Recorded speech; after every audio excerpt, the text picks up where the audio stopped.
In this episode, we tackled a newer movie. Came out in October. Yeah. So kind of just became aware of it. Yeah, it was a surprise find. But very pleasant, I think. It was a lot of fun, and kind of a lesson in, if you have a few minutes and you're not really doing anything, check trailers. Yeah. Well, yeah, that's the thing here. So we've been kind of, I don't know, burned out on new stuff that's been coming out, right? Yeah. From studios and stuff. And right. We used to kind of troll the movie section of like Apple TV and, stuff all the time. Right. Troll the trailers. The Apple Trailers app and see what's coming. But for a long time, there really wasn't anything that interested us. So that kind of went off to the wayside. Yeah. And it was just, I don't know, I think I was passing some time while you were in here fiddling, doing tweets or something, and came across this and was like, oh, hello. And it was a good thing. Yeah. So I'm glad that I did that. And maybe we'll keep looking at trailers. Well, and I mean, it's hard because a lot of indie stuff doesn't have a platform presence. Usually It's like on YouTube or in social media. But if you're not following the right hashtag or the right person who's following someone who's mentioning someone and all that good stuff, you never find it. And that's like the number one handicap. Yeah, I know. Of all these fantastic, beautiful little films, hardly anybody knows about them. Right? Yeah. It's kind of the thing. So, it's always a joy to find one because now some more people are going to know about it. Yes. And hopefully they'll spread it. Yeah. Well, hopefully they'll watch it and then. Well, and spread it. Spread after watching it. Yeah. Yeah. That would make more sense. And I think there are a lot of lessons that can be learned from this film. And I think the best way to learn those really, listen to our podcast, obviously, and watch it. Yeah. Because this film is an indie film and it's a low budget indie film. And it follows kind of the rules, the like how to do an indie film on a low budget rules, one location or, maybe two. Yeah. Right. Keep it Very simple. few characters. Keep it simple. And this film does that. And it does it just beautifully well. Yeah. Well, should we get going on this so everyone can experience the joy of dissecting a work of art? Yes. All right. Let's do it. All right. Let's go.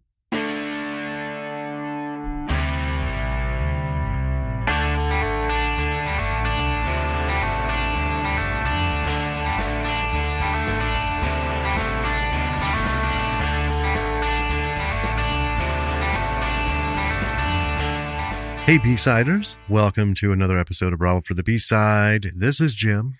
This is Danny. And we're going to have some fun with this one. Yeah. This was a bit of a surprise find. Yeah. So. Trailer hunting. Yeah. Yeah. You're not going to talk about trailer hunting? Well, I can. So. We'd go through and watch trailers and kind of just see what's about on the movie section of iTunes now and then. And this kind of popped up. It is, it's an indie film and it sounded fun. And I actually didn't originally think about doing an episode for it until I saw the trailer, because I was just kind of looking for stuff to watch, whatever. Right. And I saw the trailer and I was like, oh, we've got to do this. We've got to watch this and we got to talk about it because this is just super fun. Yeah, you showed me the trailer. I was on board. Yeah. Yep. And so, we rented this bad boy and we've seen it 3 times. I watched it, part of it while folding laundry today. Okay, so 3.5, 3 and point something times. All 3 times during the rental period. Right. We let Lily watch it. After we watched it the first time for notes, we watched it again and she loved it. And she's been quoting it with us. Yeah. It's good stuff. It is. Yeah, we'll get to that. What's going on in the world of entertainment? Don't know. I don't know. Let's see. Wonder Woman 84 has hit. Yeah, HBO. Yeah, if you have HBO Max, you can see it. Or if it's at a theater, if you're where there's open theaters, you might be able to go see it. I don't know. We have not yet. We'll wait a little while. Get to it. Yeah. That, or we'll make a long list of stuff. We'll get HBO Max for a month and we'll just hit it hard. Right. Which we've done in the past. 30 days, go. Tick tock, tick tock, tick tock. Yeah. Yeah. But what really caught me about this one is that it seemed to be a movie for writers. You know what I mean? Yeah. It's a movie for creatives, which was what really, really drew me to it. So I was excited to watch it. I watched it. It's really good. I highly recommend it. Yeah, we've been recommending it all over. Our neighbor, your mom, your brother. Yeah. You know. Everybody. That's a lot of people for us. Uh-huh. So yeah. We had so as we record this, it is the end of December, although this will come out in mid-January. Right. It's the last Sunday of the year. Yeah. So the holidays went off really well. I think this year has been kind of a weird, long, crazy year. Yeah. But our December has been just top notch all around. Yeah. It's been good. Christmas was good. Let's see, a couple days. Our retrospective is coming out, which by the time you hear this, it will have already been out. You know how it goes, people. So this is going to keep jumping us into 2021. And, I think this is a good one to start out with. We started with Full Dive of Redwood Massacre Annihilation. Yes. And now we've got this really fun movie. I think we should start talking about it. Do you? I do. All right. What do we have? So this movie is called Scare Me. It's not very scary, although it is billed as a horror. It's not, I don't know. It will make you laugh. Yeah. Yeah. Yeah. Horror comedy, I guess. So it was released in October 2020. Directed by Josh Ruben. Written by Josh Ruben. Starring Josh Ruben. Also, Aya Cash, Chris Redd, and two other super minor characters. And that's all the characters in the movie. Yeah. One of them doesn't even speak. So. Right. It was not rated. The budget, and this isn't confirmed, but it's the best I could find was $19 million. Oh, maybe. Seems like a lot, doesn't it? It does. It seems high. I think that might be inaccurate. Yeah. Not that Josh Ruben couldn't probably get that kind of money. Well, no, I mean, because he's behind a lot of very popular internet-based cinematography and shorts. Yeah. Well, none of these people are like small fries. No. They're out there, right? But it's a pretty, as far as low-budget movies go, I mean, it's pretty, short. There wasn't a lot to spend the budget on. Like, there wasn't a ton of locations. There wasn't a ton of stars in it. I think they just got a really good crew and really good actors and, nice equipment. Because it looks good. It's not that it looks like a low-budget movie. But anyway, so the plot of this film. During a power outage, two strangers tell scary stories. The more Fred and Fanny commit to their tales, the more their stories come to life in their Catskills cabin. The horrors of reality manifest when Fred confronts his ultimate fear. It's pretty accurate. Yeah, it's fair. Leaves a lot of, what does that mean? Which is good. Because, they want you to watch the movie to sort it out. Yeah. Well, this is the first thing that kind of popped in my head when I saw the trailer was the the famous story about Lord Byron and Mary Shelley and the night of them making up scary stories. The gothic horror fest that led to everything. The famous night, right? Yep. And it may have been, partially inspired by that, but it's just, and it reminded you of another film. Yeah, I want to bring that up at the end, though. Okay. But it really did, and of a marvelous film. Well, so, yeah. I mean, sometimes things have reminded us of bad movies. Not this. No. Okay. How about I start talking about this movie? Start us out. All right. We have a man sleeping in the back of a car. There's a woman driving, and she loudly asks, "So you're a writer?" And he gets nothing. And then she does it again, even louder. "So you're a writer?" He wakes up and he responds. He's a writer, a director, an actor, and he works for an ad agency. And this woman is a gabber. So this is an Uber, right? So our Uber driver is sort of like New York taxi driver, yakety, yakety, yakety, yak. And a lot. I can't emphasize that enough. She tells him if he needs to take a nap, go ahead and take one, even though she just woke him up. Mm-hmm. Of course, she keeps talking as he tries to go back to sleep, and she's loud. She is. And she mentions that she writes as well, and she is like, "But I can't tell you, obviously, a writer's code." And then she immediately launches into telling him like the full plot. It's kind of ridiculous. So this right here, this woman is the character I right away want to see killed. Now, I'm not sure if that'll happen because she's just driving him. But, I've always maintained at the beginning of these movies, you pick someone like, "Oh, I hope that's the one. Go down first and fast. Be done with you." So they get to a cabin, and she helps get his stuff to the porch. And she stands there waiting for him to get into the place. And she's yakety, yak, yak, yak. He gets in. She's still talking. She's literally talking to the front of the cabin. And I'm just thinking, oh, please, come back, lady driver, and get killed. Make me happy. Now, the writer is sitting at his computer, and it's not going so well. He had... well, it's in the trailer. It's in the trailer, yeah. Werewolves. Have guns. Get revenge. Get revenge. Those are his two lines. Yeah. So he's sitting there. The next thing you know is a pretty tight shot of him deep mining his nose.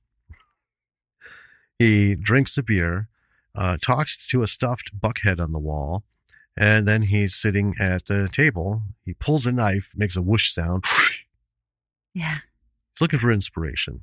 Yeah. And he just continuously fucks about in the cabin, and he's, I'm thinking he must be suffering from writer's block. We've heard of that happening, right, and we've seen many representations of it.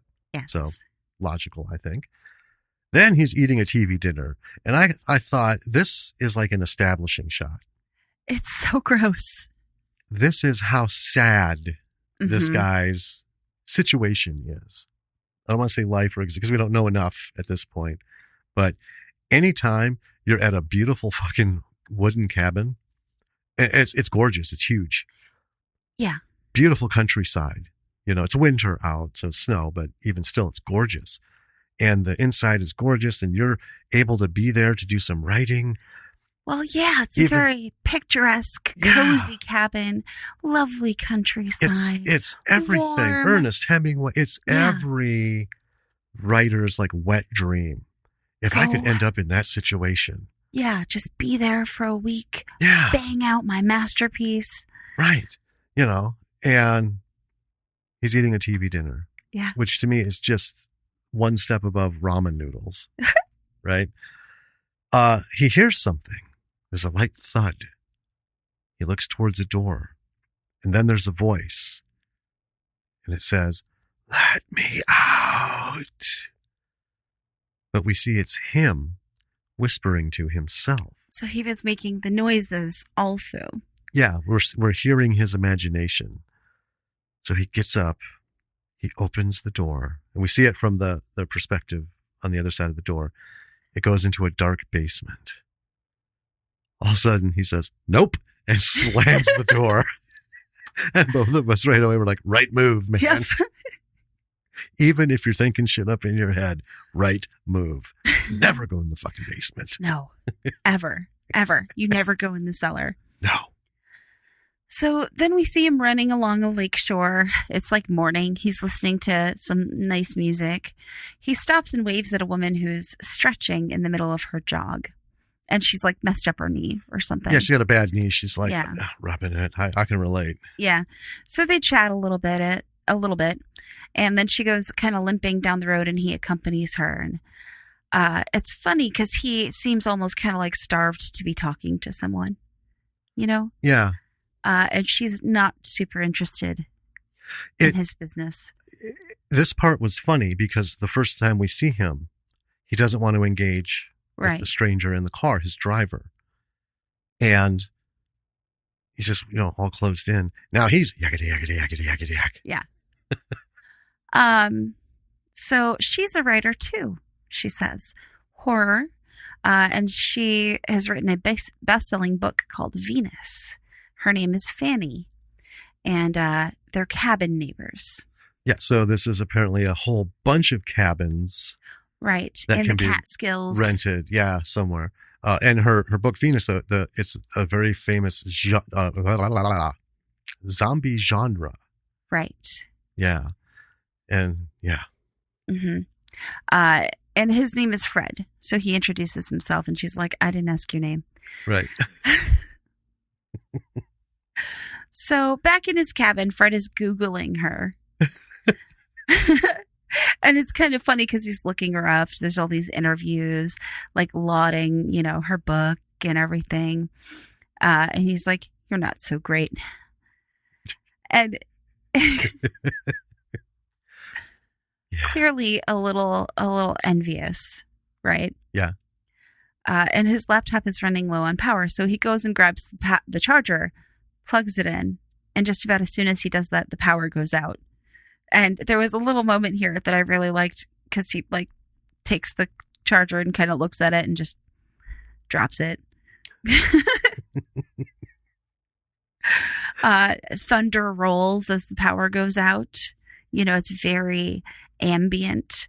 And his dying laptop is the only light in the house. Yeah. So he's using it to find his way around. And he does a pretty good Nicholson impression. Yeah. That was a bonus. All of a sudden, Jack Nicholson. Mm-hmm. And spot on. Yeah. Really good. And then his laptop dies. Yep. So his only light's out. So as he's walking past the window, Fanny is there with a flashlight and she's kind of peering through the window. She says, "Is your power out too?" Well, she scares the shit out of him. Yeah. He's walking past the window. She just appears. So she comes in. She was apparently in the zone writing. Yeah. So just kind of another dig to his fragile ego. Right. She slaps down what I first thought was a stack of papers, but it's a notebook. Yeah. My first thing was I thought it was a folder and papers too, because it's just a super quick shot. Yeah. And it's from an odd angle. Yeah. Yeah. And these are her $1 million ideas, so to speak. Golden ideas. Yeah. So, they chat a little bit and she doesn't want to tell him what she's working on because she's like, "Well, you might steal it." And so they're just kind of chat-shitting, and he mentions that he's working on this story about Cora, which is actually his cab driver or his Uber driver. Yeah. Was talking about this story, and she was like, "Oh, dope." And, immediately she's more knowledgeable about the story of Cora than he is. Yeah. She's like, "Cora has betrayed Moses or Cora from the Quran?" I'm still working out the details. I have this other one too. Yeah. Then he mentions he's working on werewolves, a story about werewolves, and his story is pretty thin. Yeah, super thin. She pokes holes right through it, and then she kind of lights a fire. And he says, and this is actually in the trailer, just because you're the best-selling author, it doesn't mean you get to school me on story. And she goes, actually, yes, it does. Yeah. With absolute surety and authority. Oh, yeah. Yeah. Actually, yes. Yes, it does. With a poker in her hand and the fires behind her. Yeah. That's one thing this movie does really well kind of throughout the whole thing, is using the power outage and the lighting and just kind of everything to really, really enhance. Well, we're gonna talk about that in detail at the end, because it was really masterfully done. Yeah. And then thunder like scares him, right, as she's saying this. And so he asks her about what scares her. And she's like, oh, I love being scared. And he tries to sneak up on her and scare her. And it doesn't work. So she's like, I have an idea. You scare me, then I'll scare you. Let's tell each other scary stories. There we go. So they have the fire going, but they go around and they light candles, and Fred is going first. And she wants him to tell her the werewolf story in its entirety. Then for a little bit, they get into doing Crypt Keeper impressions, which is really fun. Yeah, because how many people know of the Crypt Keeper? Oh, like everybody. I don't know. A lot of folks, if they're not into that kind of horror stuff. I guess. Because Crypt Keeper's campy stuff. Crypt Keeper can never be accused of being involved in a truly shit your pants scary film. But that's what it's about. It's awesome. So Fanny pushes him into the story. Fred starts to tell it, and Jesus Christ, it's awful. Yeah. Fanny even says so. And he was like running a concept line, not actually telling the story. Right. It's like he was pitching. Fred starts to tell it, we just did that. She tells him to get up and use the space because, he's an actor. And she starts talking loudly. And he says to lower her voice. And she asks, what? Are you afraid you're going to wake the woman in the attic? And she starts making creepy creaking sounds and then screams, let me out, and scares him shitless. So he stands and starts again. As he's describing a creepy tree, we see a tree shadow on the ceiling. Mm-hmm. We hear sounds as if Fanny is broadcasting what she's imagining being fed the story, which was one of the things we'll talk about. It's really cool. Then she starts to badger him for details. And it's not like, she's just like, details. And through the whole thing, when she does that, he gets like tongue tied. I mean, he looks like he's like 9 and just got his ass chewed out. Yeah. So you clearly get he's really not a veteran of what he's doing. He might like be rating ads. Well, he's someone different than writing. He's someone who's not really a writer, but wants to be a writer and doesn't fully understand what goes into it. The story dynamics, what's been done, what in this and that. But their exchange is really super great. It's so fun. Fred's ability to tell a story is just shit, even after all of that. Mm-hmm. Then, with her prompting, he finally gets into it. At one point, we see a werewolf shadow as he's, getting into it. And she's like, oh, yeah. Right. And then an actual werewolf hand like comes over the railing. That's what she's imagining. Yeah. And she's just, she's getting into it. She says, holy fuck, that's scary. Then we're back to Fred, and the storytelling drops in quality again. So Fanny's call outs to past books, movies, stories is spot on. She's, as he's doing this and talking about, well, this happens, she'll name a movie. This happens, she'll name a book that these exact things were the focus of. Right. In those things. So you get clearly she's not just a top writer. She hasn't just written this one fantastic book. She knows her shit. Mm-hmm. Right. And I just loved it. Every action he gets into has an associated film or book counterpart to the point where you almost feel bad for him. Right. And it's really great how Fanny dissects his story, especially the latter part, because he doesn't have it thought out. Yeah.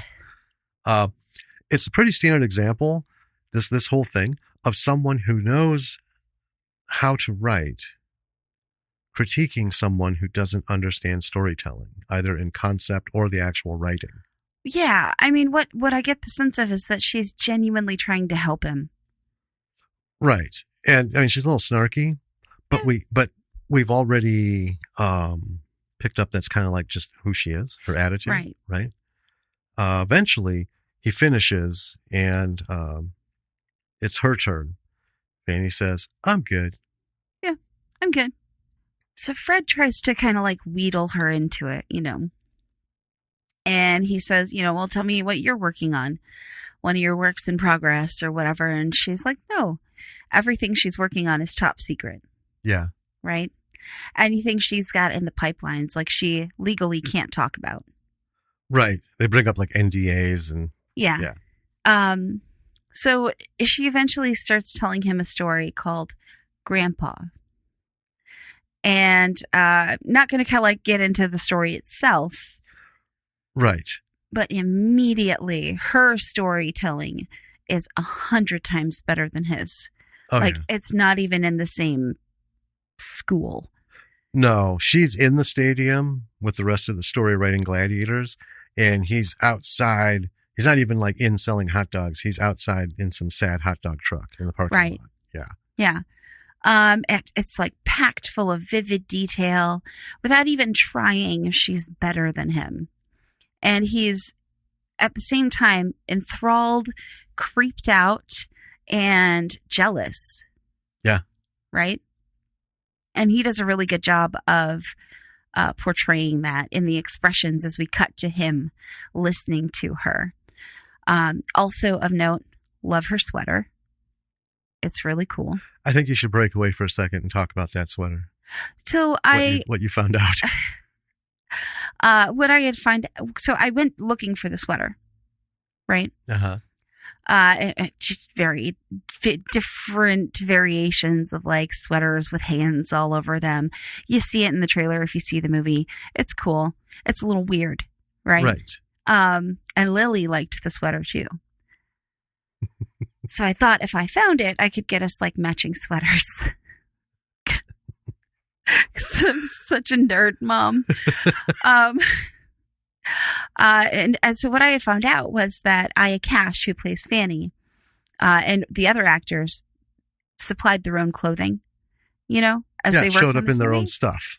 Well, she brought, so I guess she's a kind of like she's a friend of fashion, I guess. So she likes collecting odd pieces. So she brought in selections of her clothes for them to pick for Fanny to wear. Okay. Right.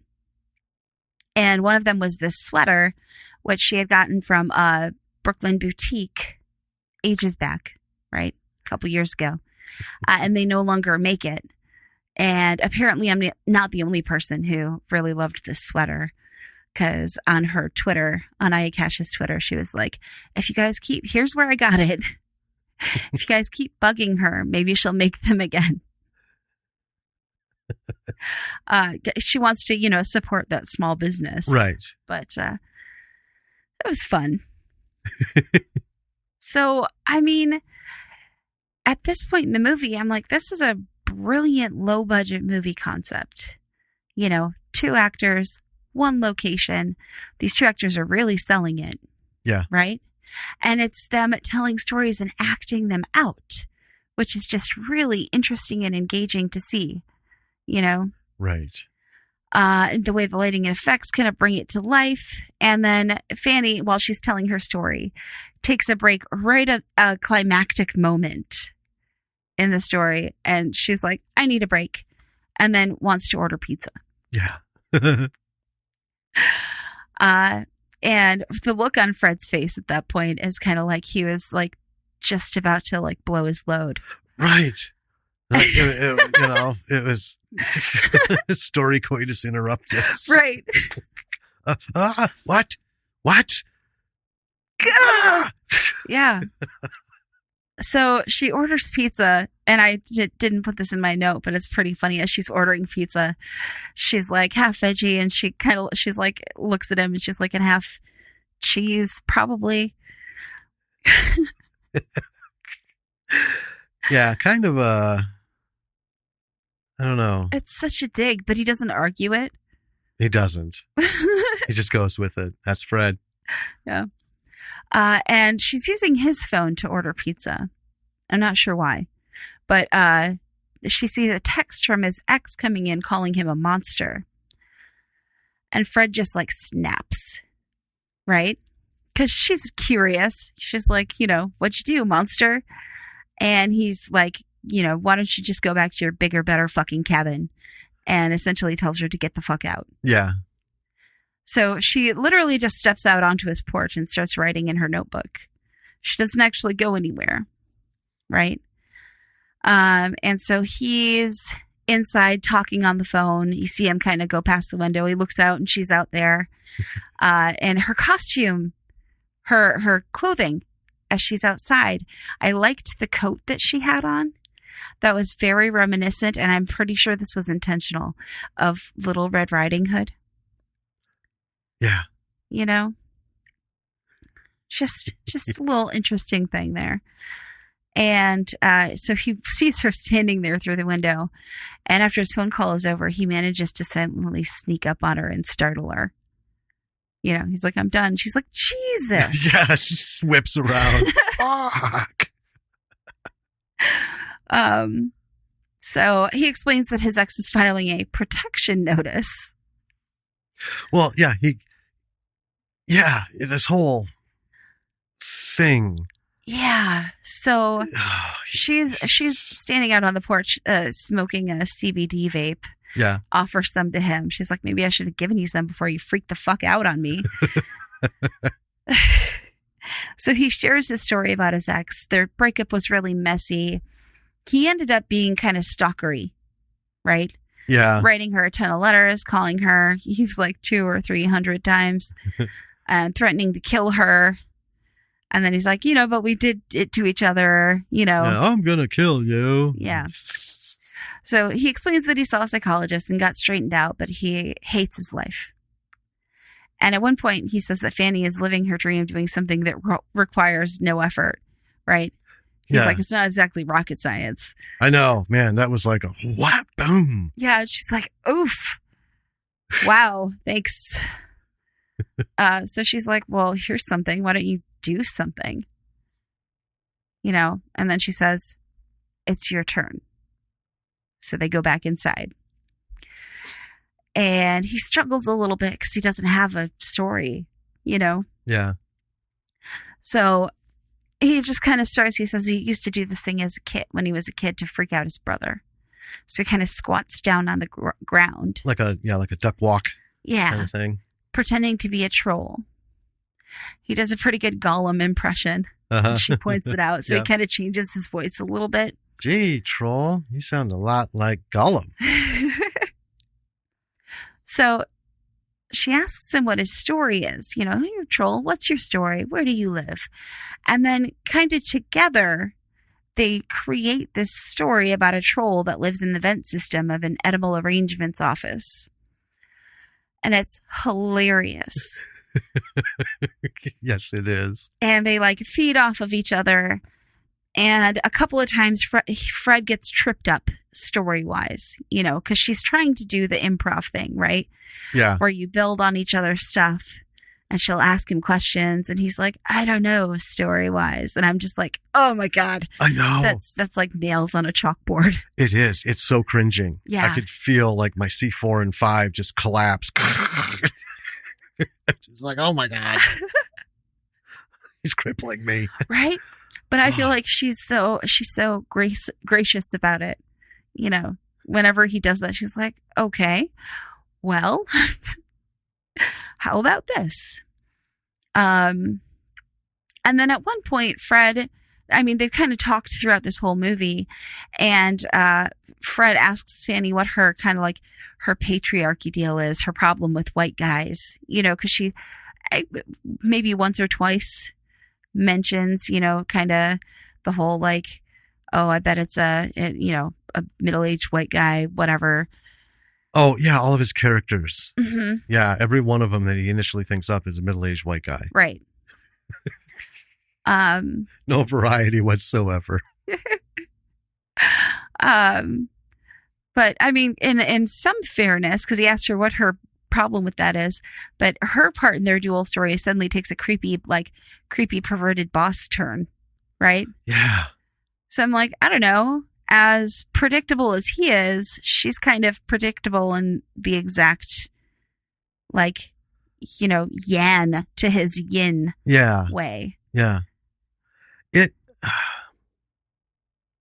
The whole thing about that dynamic towards the end, the one thing we get about Fred, he's good at making shit up if he's adding to something, right? So Yes. Fanny will come up with point, C, and he'll just like flavor that shit up. Yeah. Right.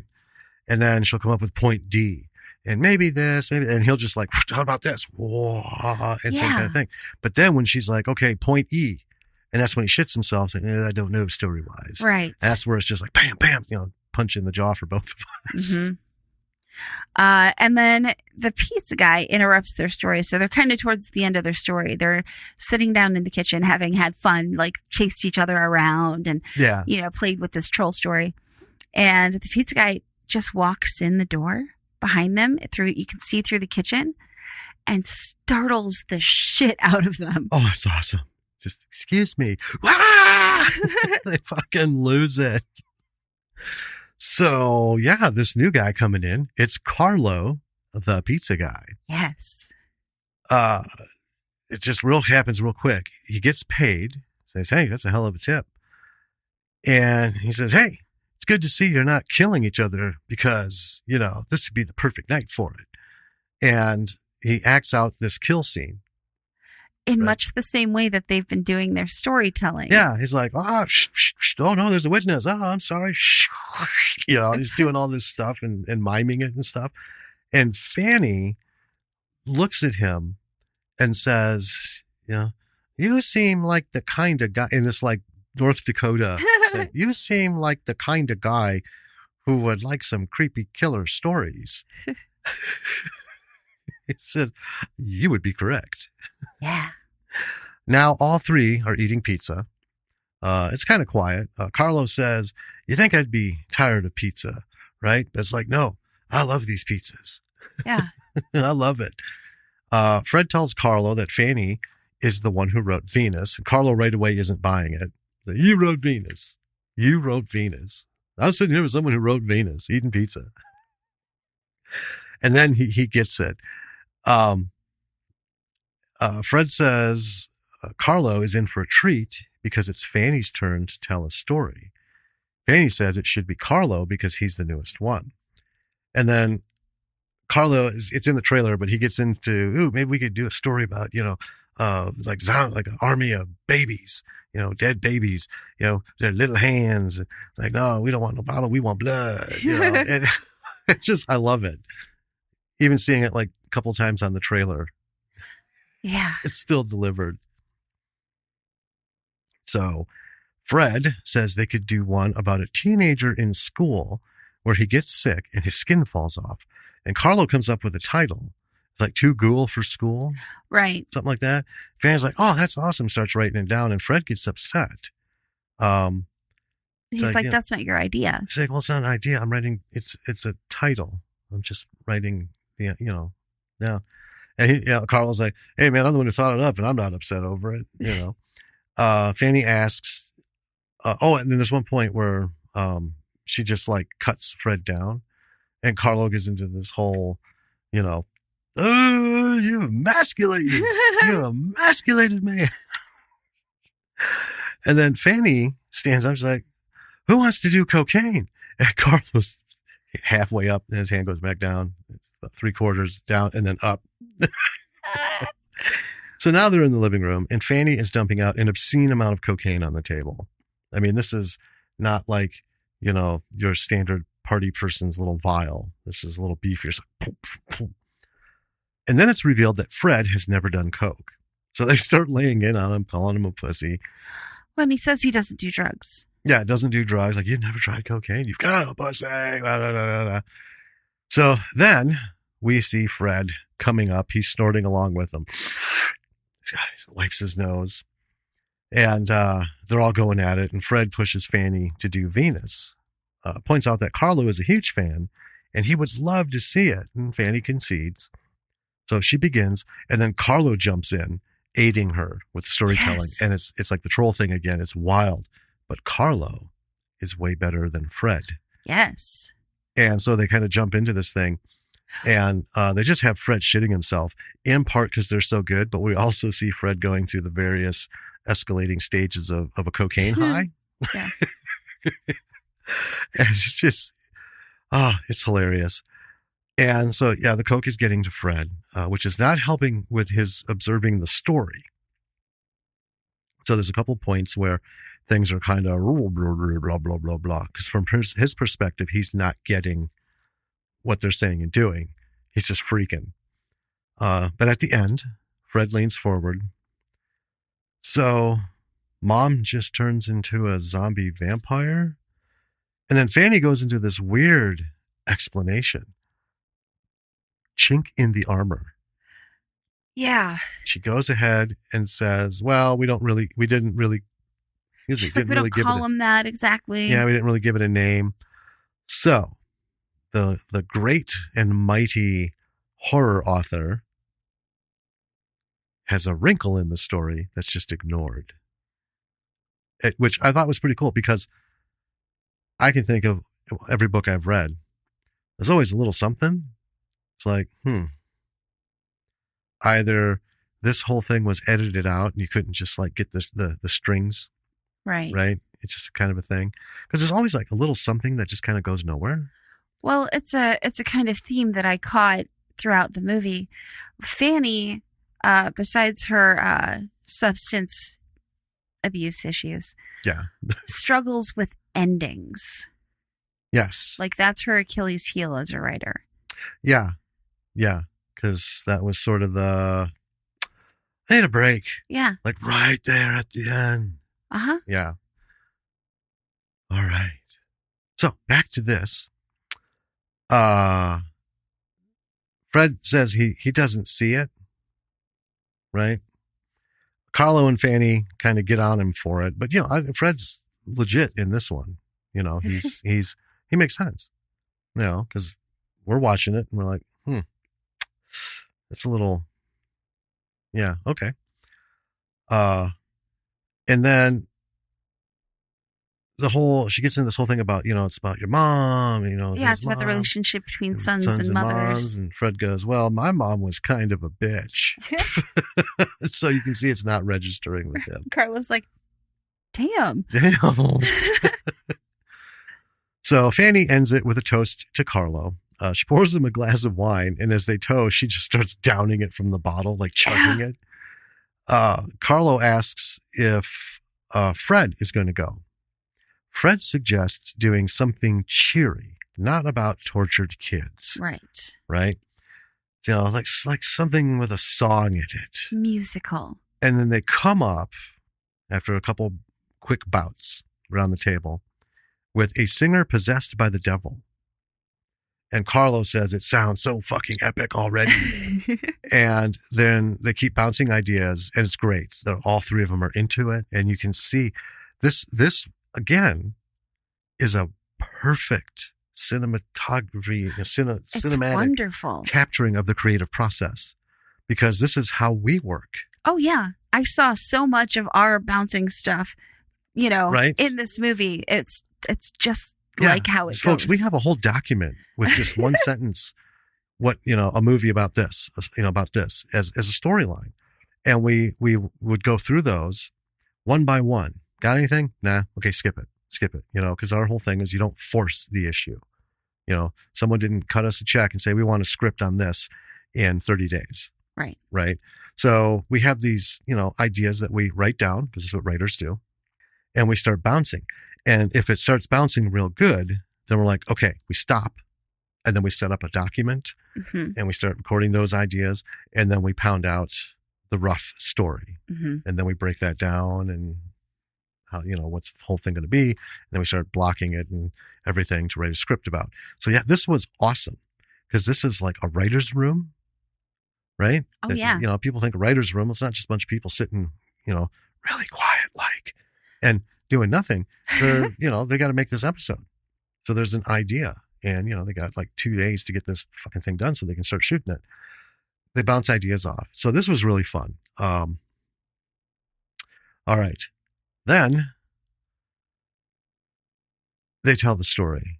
And we didn't write it down because, folks, you need to see this movie. All right. It's not about the stories that they tell. That's not what we wanted to talk about. Right. But this was epic. So fun. It was fun. It was funny. It was like almost visceral. And a lot of stuff about it we'll talk about technically. So at the end, though, Carlo says he has to go. It's like 3:15 a.m. and he was supposed to have these pizzas delivered like 2 hours ago. It's like, they're going to be pissed. So he asks Fanny for an autograph, goes and grabs a pizza box for her to sign. She signs it. And then he walks off camera and we see the sun coming up. Dawn has arrived. Fanny pops off to take a poo. Yeah. Leaving Fred alone for a while. And Fred is stewing as she's gone. I just want to back that up a bit because we both made those same notes. Because I don't think either of us caught that line. Because she took the bucket to go get some snow. Yeah. To melt. Because of the plumbing. The storm fucked up the plumbing. Yeah. And, but at first I thought she was just going to go out and squat in a bucket around the corner. Oh. Anyway. Yeah. So when she comes out, she's like, I'm tired. I'm going to head out. And he seems bummed because he, was having fun while they were hanging out. An unexpected festival. Yeah. And he says he's got one more story. And she's like, okay, what's it about? He goes, it's about a slasher and the woman who got under his skin. So he starts talking a little bit. And the story is obviously about Fred and Fanny. Yeah. And she's a little confused at first. Then she starts to see it. And Fred is losing his mind. Right? So he starts telling the story about their night telling scary stories. And we get this line from Fanny that's, in the trailer that, Fred, what are you doing with that poker? Right. And it turns out he read her notebook that she's been taking notes in all night. Yeah, when she went to the bathroom. Right. And she was writing about the night, about fragile Fred, right? And he wants to know why she's been taking notes all night, writing about him, writing about them. And she's like, that's what I do. I was working. I was writing. I'm a writer. What are you doing? Yeah. Do the work, do the work, do the work. And he's offended that she's using him for inspiration. But here's the thing. And she points this out. Writers do this all the time. Yeah. I mean, something has to motivate the imagination. Right. Right. And whether anyone who denies this, I'll just call you a flat out liar. Right. You're in denial. Everything that's thought of comes from a personal experience, either something that's happened to you, something that's happened to someone something you've heard about or seen. Right. Right. Or something that inspired you in the first place. A movie, a book, something, a song, a lyric in a song. Everything stems from something. Yeah. From the first time a story was told in whatever guttural utterings it was because of something that they saw, was like, back in the, cavemen days, maybe this hunt was like super, maybe they found their first albino buck. Right. Right. Or elk. And it's, they're going to talk about it. Everything inspires it. So, yeah. I mean, she's not in the wrong No. She's a little bit of a bitch for referring to him as Fragile Fred. Fragile Fred, wannabe writer guy. Yeah. Yeah, she calls him wannabe writer guy. I mean, it's her book, and that's fair. But, now that it's out, it's kind of weird. It's like her journal. But she can be however she wants in it. Yeah. But now you're just like, yeah, it's a little bitchy. Well, I mean, you're right, but it's a little bitchy. And I do it too. I have a notes document and you've watched me write in it when there's like just phrases, right? Or a single sentence that I'm like, I write it down in my little thing. I have an entire folder of anywhere from a document with just a sentence in it to a couple paragraphs, like blocks, things that I'm working on or thinking of. Yeah. Right. When we were thinking up Sorsha. It's little bits of bricks and mortar. Yeah. It's like, oh, what's that? This is a line that I want this person to say at some point. So we need to craft the trail of the story to make this relevant, and sometimes it's just like, I don't know what I was thinking. Gone. Yeah. So their conversation starts to get real dark, and she demands her notebook back, and he proposes to chase her like in a horror story. Yeah. And if he can't find her, then he'll give the notebook back. And he says, if I can, and then just kind of leaves it hanging. Yeah. And so she runs, and he goes after, but it's funny because he falls like right away as he's chasing her. Right. Well, she's just staring at him at first. Yeah. And he's just kind of like, Fred, sort of, it looks like he might be a little high yet still, just past it. And then he just goes, run, run, run. Yeah. And she does. Yeah. So as he falls, the notebook goes flying, and it lays forgotten. Right. Just. And so then he lurches up the stairs after her, and she's hiding under something, the bed, maybe. Right. And as he stalks around, and it's the very classic, hiding from the slasher. Yeah. Bit. And he's talking as he's going around, and he says, this might be the creepiest story yet. And he's like, and I thought of it. And then he says, I guess you win, and seems to go down the stairs, but the sound is wrong. Yeah. It's, he is not going down the stairs. So Fanny comes out. The light comes on. So the power must be back on. Right? Yeah. And it's him having flicked on a lamp.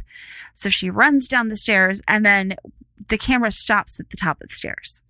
Right. We see them disappear around the corner down the stairs. And there's some noises as he follows, and someone stumbled, right? Down. Mm-hmm. And there's, just some like breathing and groaning. And then we see that Fred he's impaled himself. Yeah. On the poker. Right through the chest. Yeah. During his fall down the stairs. And Fanny is horrified. And she's crying. It's like all the way through him and out his back. Yeah. And he's like, I was just joking, and even then we're not sure. Right. Right. And she apologizes, and then he asks her to finish him off because he's in a bad way. And so she looks around for something, grabs a log, and they do this little thing where she's like, cue the creepy strings. Yeah. And he's like, yep. Like a log, that's a great idea. Yeah. Log, that's great. And she raises it, and then she just drops it on the floor. Yeah. And leaves. So now it's daylight, and we're looking out the main window, out to the outside. And we see the Uber driver lady walk by the window. And she's calling to Fred. She looks in. And then she kind of walks back and forth. And then she ends up coming into the cabin. And she's still calling to him. So I'm assuming this is when he's supposed to get, it's been planned, right, to get picked up and taken back to wherever. She's walking through, she stops by the table, picks up a piece of pizza, eats it, and then she goes back to looking for him. She walks through the house. She passes the staircase, not seeing him laying there doubled over dead with the poker through him. right. She notices Fanny's notebook, picks it up, and says, huh. Flipping through it. Yeah. Roll credits. But wait. After a little bit of credits, then we see a bookstore window, and it's filled with books, and a couple are still being placed out onto it. And the title of the books is Scare Me. What I really like about it, the subtitle, I don't know if you caught it, but the subtitle on it said, Grandpa's, Werewolves, and Other Scary Stories. Yeah. And then there's a placard outside of the window with a picture of the author and an in-store signing sign. The author is the Uber driver. Yeah. And then credits. Boom. That's the movie. It is funny. It is an acknowledgement of all the things, because, I catch up on episodes that we've done because I listen for audio issues and stuff. But we have been talking a lot about classics, mm-hmm. Just stick to the formula, like with All Through the House, right? Adding a B story is the kiss of death because nobody really does it well. They did a shit job on that one, as most do. And they just should have stuck to the classic slasher formula.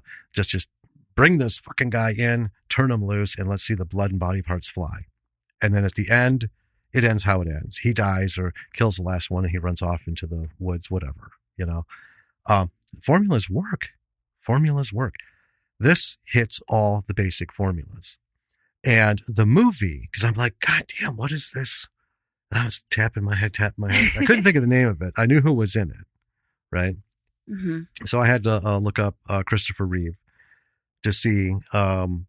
But anyway, it reminded me of a movie from 1982 called Death Trap. It's got Christopher Reeve, Michael Caine, Diane Cannon. All right. We have three primaries. There's a fourth woman who's like a psychic kind of thing. So anyway, the premise of that, it's different than this. So the premise of this, and folks, you want to see a good movie, see Death Trap. Christopher Reeve and Michael Caine are lovers, but it's in secret. Michael Caine is married to Diane Cannon. Christopher and Michael are writers. They're playwrights. So they want to work together on this ultimate play. So Michael Caine comes up with this great idea. Christopher Reeve is going to help him scare his wife, Diane Cannon, to death because she has a bad heart. Right? So they do. And then it starts getting real tricksy kinds of stuff going on, where they start to not trust one another and they keep talking. And it's kind of like in Scare Me, they're talking about the story and each going back and forth, but it's a lot more thriller. Right. It's not meant to be a horror movie at all. It's a thriller. I don't want to give away the end of it because I would like people to see it if you haven't, because it is really good, but it's a lot of beats hit very closely to this one. And if we could talk to Josh Ruben. Josh, yeah, I'd like to ask him, does this inspire you at all? Did you see Death Trap? I mean, it's a wonderful movie with stellar actors and performances. All right, let's talk about this stellar movie. Yeah. So we didn't talk about the stories that they told. Right. Because, we touched on them a little bit, but recounting that for the show just seemed kind of silly. Well, because it's very like meta. It's a story within a story, Right. And it's not actually relevant to the plot. Right. We talked about the high points, about the feeding off one another, who fell short, the different things. But it was also, it's that kind of thing that it's just, you need to see it. Yeah. Because there's a lot going on, and it's not like a beat by beat logical thing. It's sort of like a verbal montage, right? But one of the things that made that part so captivating, and the funny thing is we both stopped. We didn't talk about it. We just afterwards, we took a break, went out and had a cigarette. We were both like, I'm not telling the stories that they're telling. Yeah, because we didn't take a break till like 3/4 of the way through. Right. And we're like, oh my God, neither am I. It's like, what made these stories so fantastic? This is artistry. This is cinematic artistry. Yeah. The use of lighting, shadows, camera angles, mild sound effects, and some mild physical effects like the wolf shadow and the wolf hand. The door opening. Yeah. We were in, like I said, it was like their imagination was being projected visually and audibly for us, the audience. Yeah. In small bits. It is. And it's like, if you've ever, it's kind of a trope, but if you've ever like sat around a campfire and told scary stories, right? Mm-hmm. And I mean, I don't know how many people actually used to do that, but I used to do that with my friends. Yeah. We'd sit around and we'd entertain each other with scary stories, and it wasn't legit unless you made the sound effects and acted stuff out. And then as you're watching, because you're in the dark, because you're around a fire, because the light, is playing with everything, it is really, really easy to let your imagination fill in the gaps. You know what I mean? Well, yeah. And you don't have to be like super good at it either. No. Back then, when you're little and you're doing stuff, or even like a teen. And it's wonderful because they touch on that a couple times during the storytelling. Yeah. Like she's great at storytelling and she's done these great, but then there's like one point where she's making the sound of a dog eating food, and she goes, Stop. Stop. Can you not do that? It's very unsettling. And it really wasn't supposed to be. Right. She's just like lost track of herself. But this whole thing, whether it was just the two of them and that last bit with the three of them together. Oh my God. With Carlo, this was so well thought out. Mm-hmm. And forget the acting for a minute. Let's just talk technical. There wasn't one moment where things weren't heard. Mm-hmm. There wasn't one moment where you were confused at all about what was happening with this sound and that sound. Right. The angles, everything was like, it's one of those things you watch and you're like, I don't know how I could have shot this differently or what other choices he could have made, because this is like, we've talked about it before. There are certain things that happen on set when someone, a director sets this up. It's just perfect. It's like any other choice wouldn't have been as good. You just feel it as you're watching it. It's true. And so Josh Ruben has done a lot of shorts. He does like the college humor videos, I think. Yeah. So he's really used to playing with low budget, no budget things. Mm-hmm. You know what I mean? And he's done, like hundreds of these little teeny tiny, these little videos. Right. Right. And so I feel like he's become very good at the type of filmmaking that was required to make this movie. You know what I mean? Oh, absolutely. Yeah. This is a masterclass on what we've talked about. Making the most of having the least. It wasn't last episode. It was, I can't remember which one, but you had talked specifically about single location. Yeah. Choosing a single location, a small amount of actors. That's the best way to shoot something for the least amount of money mm-hmm. possible. And if you know somebody with that single location, it's usually free. Right. Right. Yeah. And we saw some production stills for this movie. They didn't have a set for this cabin. It was an actual cabin, and it's not a huge cabin. No. It's a little one person, it's cozy. Yeah, it's not like a mansion cabin kind of thing, but it's not like Grizzly Adams cozy. Well, I don't know. It seemed like nice. Kitchen, living room, loft. Well, I thought about maybe the size of your grandma's, right? If there were no rooms downstairs. Okay. So if the 2 bedrooms weren't, if it was all wide open, it seemed like it had that kind of feel to it, only she doesn't have a second story, right?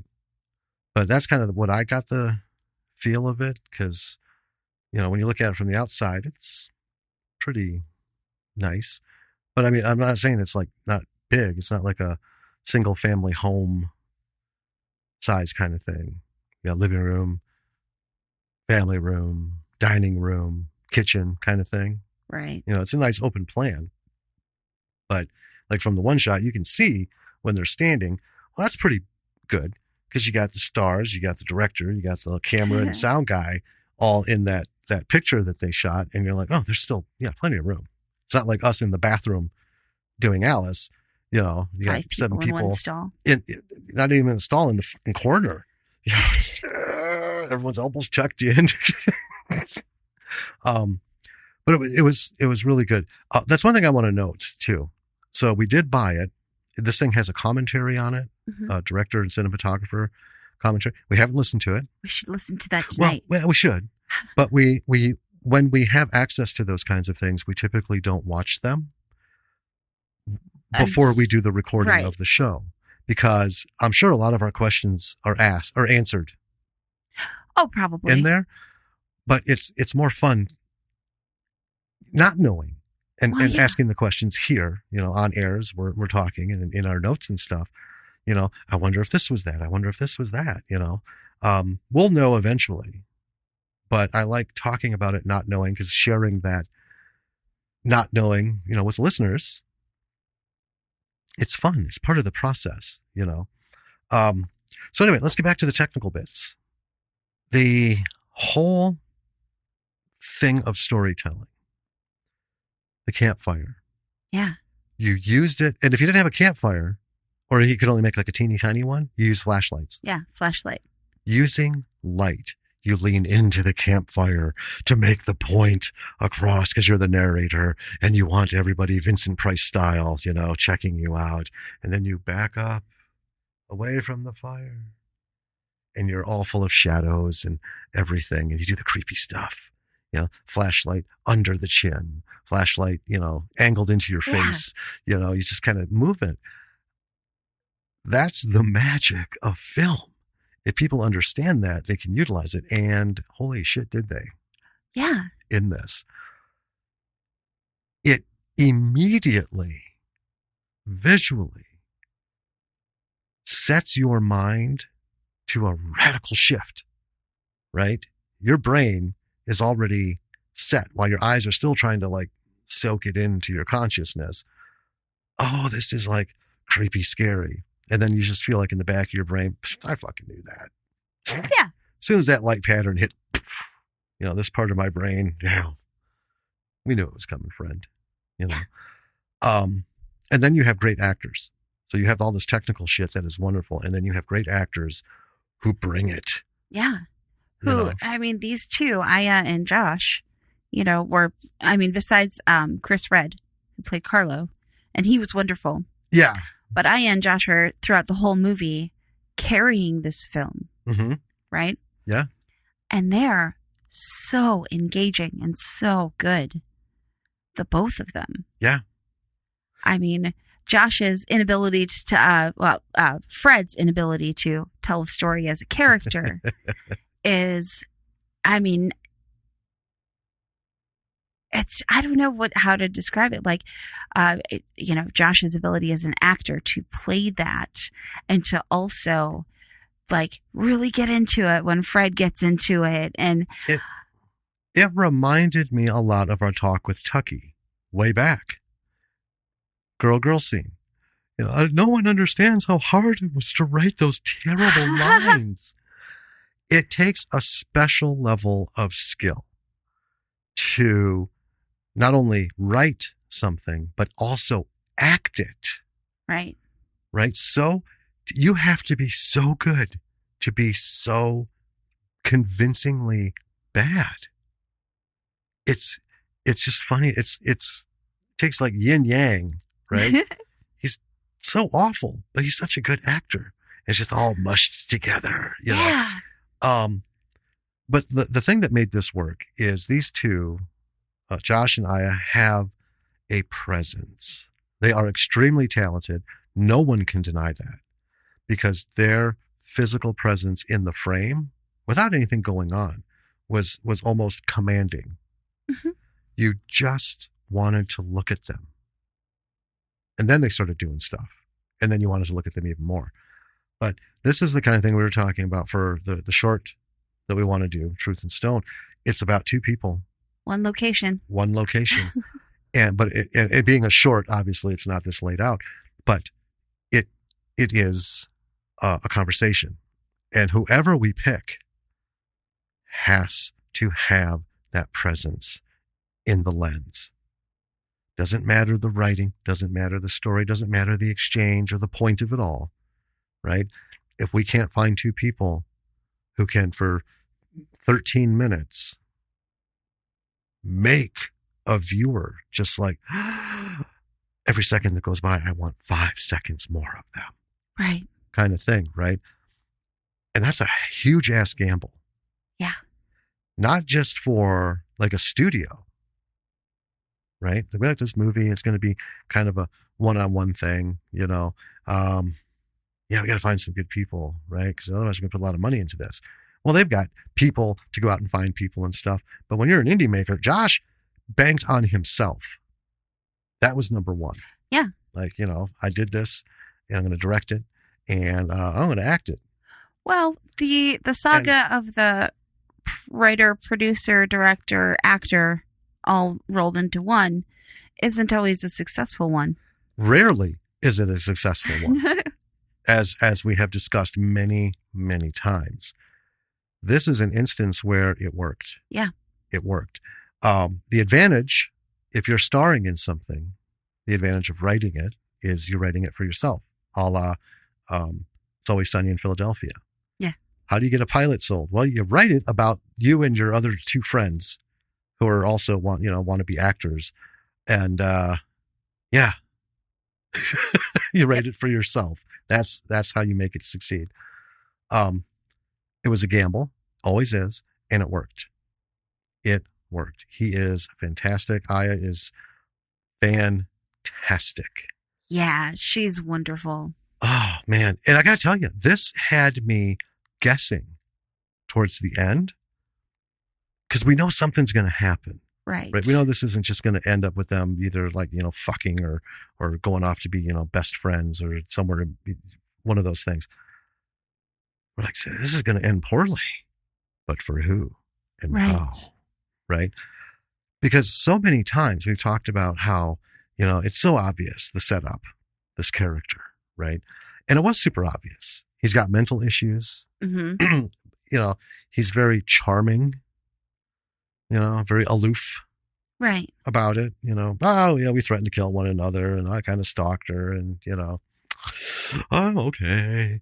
So right away you think, oh man, he's a fucking mess. But that's also the classic setup for misdirection. Well, and then she at the same time has her own problems. Oh yeah, her quirks. He's like front foremost. Right. Hers come out in little bits and start layering. Yeah. On her problem cake. And you start to wonder a little bit, like how, maybe she's, desperate for her next story. Maybe that's why she's up here in the Catskills, One hit wonder. Right. Because they didn't mention any other books. And she's reluctant to talk about her book. Yes. And I got the feeling because of that, well, we never gave it a name and we just, right? Knowing there's a weak spot. She likes to do the surface stuff because like when Carla's like, I was in here with the author who wrote the best horror story ever. And she's like, well, not the best. I mean, just because, the New York Times said so and some blogs and Good Morning Guardian America and The Guardian. And but not everybody. Yeah, but not everybody. Like, whoa. Somebody's hiding under a thick blanket of some kind of shit. And then it comes out. Stories aren't always, the endings are a little, Right. She can't like wrap it up. Because that's the thing. You can think of, and we've done it. We've just started like rolling with stories like, this is great. This is great. Okay, how's it going to end? And that's when we walk it out back, put 2 in its head and bury it in the ground. Yep. If you are thinking of something and you're like, fuck, how's this going to end? You got like 2 minutes. We don't spend days and days on this. Literally, you've got like 2 minutes, people. If it doesn't come to you, walk it out back, put 2 in the back of its head, bury it in the ground. Don't do it. If the ending doesn't come to you, you're not going to come up with something natural, right? Now, you can revisit that. Yeah. Later. I mean, we have an idea that we've kind of played with, and it's a really compelling, idea and premise and stuff. And we've thought of a lot of the story that goes with it. Yeah. But we're not sure how to end it. So we went, all right. But just and that was a couple of years ago, but just a couple of days ago, we're like, I'm thinking about that story a little bit. Still not sure what to do with it. Right. But maybe we'll dig it up. Yeah. I was like, maybe, we were talking about, we want to do this first. Yeah. That's not our like a list thing, but yeah, maybe we can, maybe it's time to revisit that. Right. And that's part of the fun of doing this. Yes. Right. It's not just, hey, we got a great movie. Okay. It's the process of even getting to, what are we going to do for a script? I got this idea, and building on it, and then writing it together is awesome because, we share the screen and we're both going, and one of us will be typing and like, oh, wait, can I get in there? Yep. Brilliant. Yeah. Yeah. Or sometimes we'll hit like a spot and be like, and then we stop, and we say what we don't like about it. I don't know where that's kind of going, So we'll either like change it or delete it or let's just keep going. And then our next time through this, we'll see how it feels. And otherwise we can rewrite it. I mean, that's the process. Because really, getting from beginning to end is the very first step, right? Exactly. Yeah. And it's not just for scripts. It's for the stories. I mean, the story you're working on, you hit a moment where you're like, oh, I don't like the way the waves are crashing on the rocks on this one. Yeah. So I'm going to pull back, get off the beach, and kind of rethink the landscape that these waves are approaching. Right. They're going to flow up, they're going to crash. What's going to happen, kind of thing. And I've done the same thing. I stopped, my one story because I'm like, oh, maybe I want to make this into a screenplay that we can work on. We can make this a pilot. And started dissecting it, and I just realized, I don't know that I like where it's going as a story.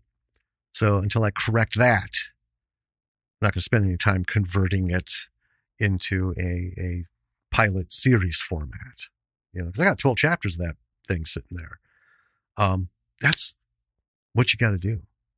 You've got to tackle it. We do it as a team. Yeah. It's super fun.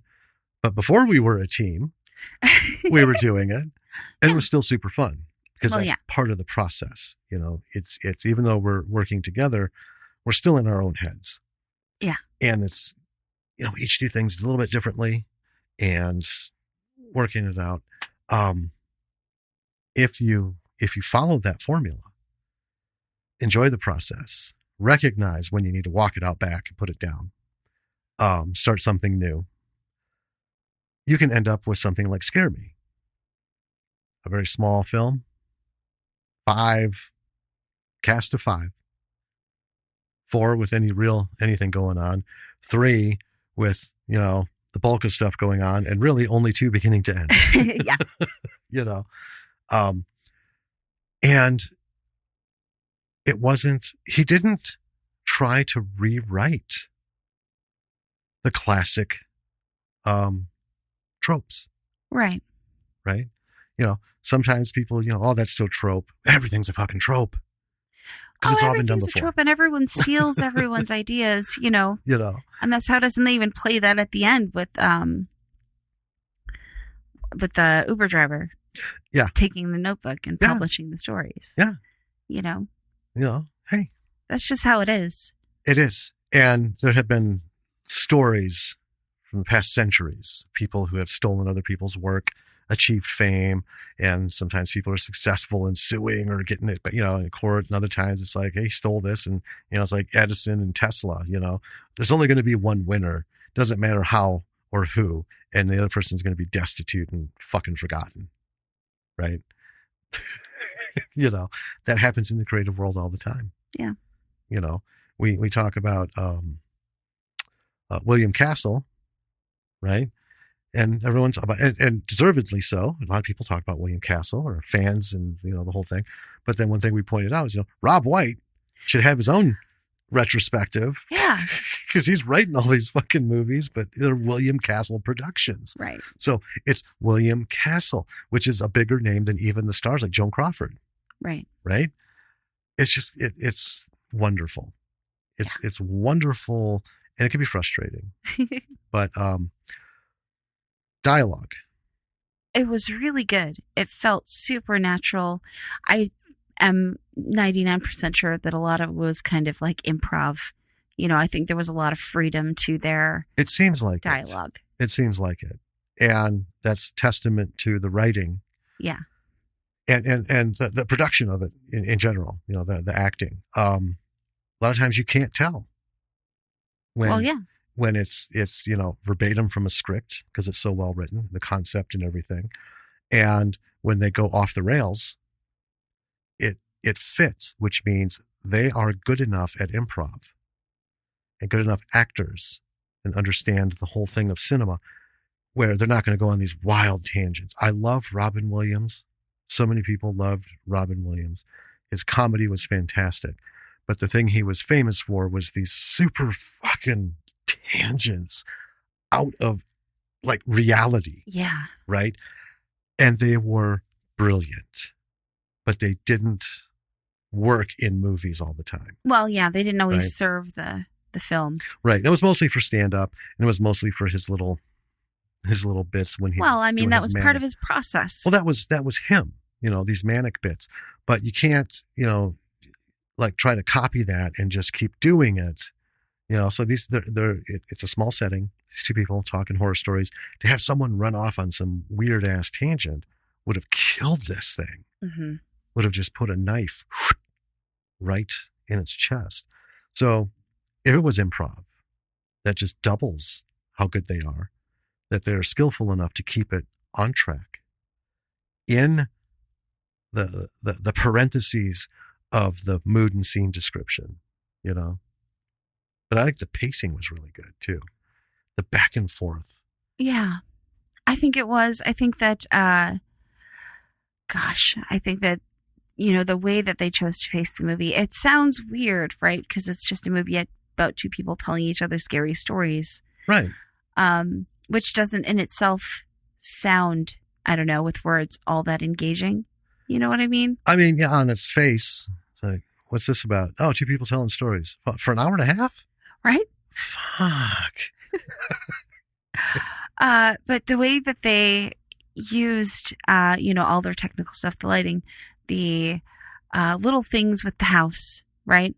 Mm-hmm. And the storytelling itself kept you really engaged throughout the whole film. Yeah. I mean, typically what we'll do is we'll take a break about an hour in. And I think we took a break about like maybe 15 minutes to the ending. I was going to say, I think we had less than 20 minutes left to go. Yeah. Because we were just like, hey, would you like to take a break? Get up, stretch a little bit. Yeah. Give the fingers a relax. A little break from the note taking. Yeah. And I also didn't want to, I wanted to watch it and not take notes. You know what I mean? I'm glad you brought that up.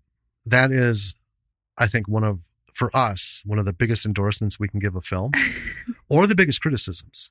Right. Because there was one, it's like, I don't even want to take fucking notes on this. It's so bad. I don't even want to watch it. Right. Yeah. That's not this one. This one was so good. We didn't want to bother with notes. We just wanted to take it all in. Yeah. Straight through. And it's so hard to take notes on something like that, you know. Well, it is. It's hard to do that. And then the other kind of endorsement for it is that immediately after we watched it, so Lily was in her room talking to a friend or something, and she came out and asked us how the movie was, and we were like, it was really good. You would be able to watch it. And she was like, oh, can I watch it right now? And the only reason that we said no at that time was because it was like 11 o'clock at night, and we're like, well, we have to go to bed. Yeah, I mean, she doesn't have school, right? Because it's winter break. But yeah, we have to get up and do the day. So, but I would have watched it again right away. Yeah, with her. Yeah. So the second time my watching it was the next day. So I'm sitting there doing all the stuff, and she's watching it, and I loved her reactions. Oh yeah. You know? But I want to jump back to the dialogue. One of the things, it's so well paced, because one of the things that a lot of movies struggle with, and even the writing and the performance, all of it, is the interruption. Mm-hmm. Right? So I was going dash, and then the next person starts speaking. Jesus Christ, you'd be surprised how many people can't take the hint. You're supposed to start talking before they get to the dash. Right. Right? You're supposed to overlap, because that's how natural it is. And this movie did that a lot. He's talking and she'll interrupt him. And it's so realistic, because as she interrupts him, he's still finishing his word or syllable or something. And then he'll interrupt her as she's talking after interrupt. Right. It was so well done. I mean, it shows such a incredible understanding of human nature, which for a piece like this is so important. Yeah. You know, because if this was like National Lampoon style, American Pie style, where you've got, you know, these ridiculous, outlandish characters just doing stupid shit, this would have been terrible. We probably wouldn't be talking about it. And if we were talking about it, we'd be talking about it in a what not to do episode. But yeah, this was, it was just really fun. I think that's the best way to say it. Like you said, it's billed as a horror, mm-hmm. but it is funny. It's clever. Funny. Yeah. Because it's clever. Because it's not third grade jokes.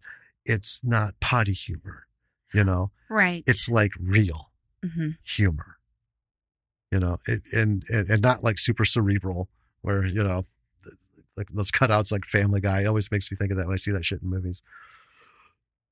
There was too much, you know, just the stuffy guy. Whatever. It's very relatable. It's very easy to follow. And Jesus Christ, if you're a creative, and especially if you're a writer, watch it. Own it. You're gonna connect so much with everything going on in this movie. Yes. I mean, it was fun watching it, because we were like, we do this. Yeah. Like all the time. You know? Yeah. You know? And so it was fun. It was fun to see that happening. And it's also a real masterclass. I mean, you can take lessons on this movie on what you can do with literally just lighting and like a soundboard, mm-hmm. you know? Yeah. So here's an example. Okay. So earlier before recording, we were chilling and we picked another Riff Tracks movie. Oh, God. Replica by the creator of Birdemic. James Nguyen. Yeah. Jimmy Nguyen.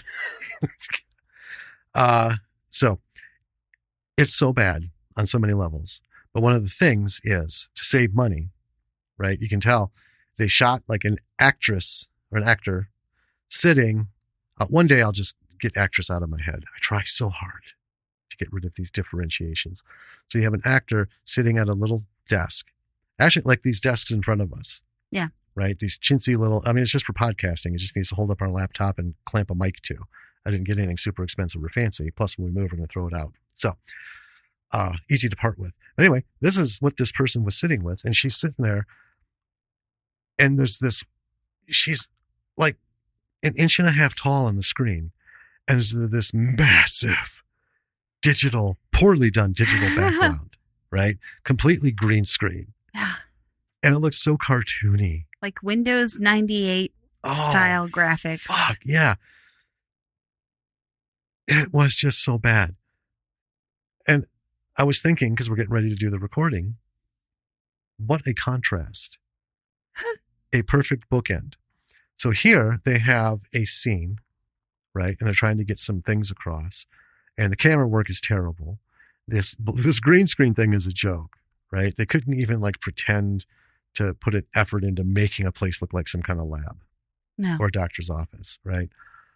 And then you have, something like Scare Me, where they didn't try to pretend to do any of that shit.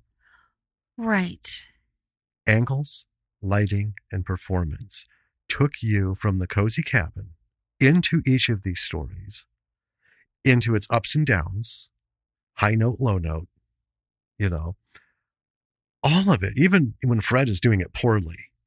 Well, yeah. I mean, he has his moments. Right. But even when he's doing it poorly, you're in it, like from Fanny's perspective. Right. Right. On how spine crushingly bad this is. You can feel it because Josh knew how to put that on the screen, in the frame. You don't need green screen. You don't need all that stuff. You can make a single location work.